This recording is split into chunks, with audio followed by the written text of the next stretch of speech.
Korea Statement, June 18, 2022, Daehanmun, Seoul, Korea. We the people of the Republic of Korea gather today to commemorate the 5th anniversary of the deceased Adolf Frederick Warmbier of America. Adolf Frederick Warmbier was born on December 12, 1994 in Cincinnati, Ohio, and died on June 19, 2017, when he was only 22. He was an American college student who was imprisoned in North Korea in 2016 on a charge of subversion by stealing a propaganda poster. In June 2017, he was released by North Korea in a vegetative state and died 6 days later. Warmbier entered Living Hell, North Korea with a guided tour group on December 29, 2015. 4 days later, he was arrested at Pyongyang International Airport before leaving the Hell country.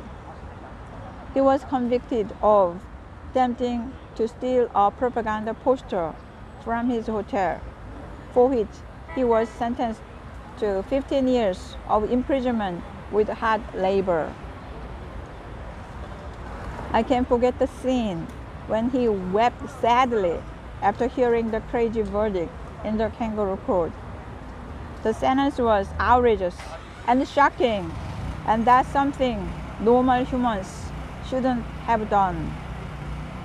After 17 months in detention, Warmbier returned home in comatose state, arriving on June 13.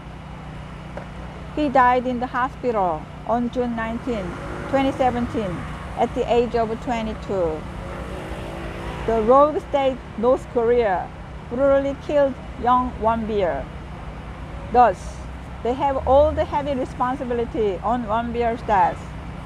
Michael Kirby, chairman of the United Nations Commission of Inquiry on Human Rights in North Korea, wrote, "A young American's fate becomes a metaphor, a kind of symbol of a big story about thousands of nameless, statistically locked up and oppressed in North Korea.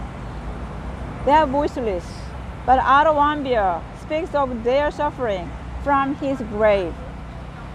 He reminds the world of the human rights violation in North Korea. The crazy North Korean communists mistreat humans' lives worse than those of a fly. They take other people's lives for nothing and do not reflect their cruelty at all. Anyone who put Warmbier to death must be sent to hell. North Korea is liable for the torture, hostage-taking, and extrajudicial killing of Adolf Frederick Warmbier.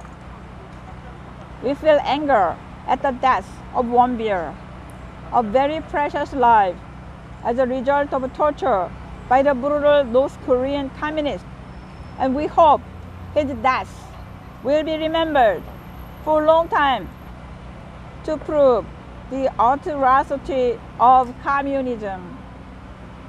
We send our deepest condolences to the Warmbier family, who are still having a tragic time with the death of a very young Warmbier.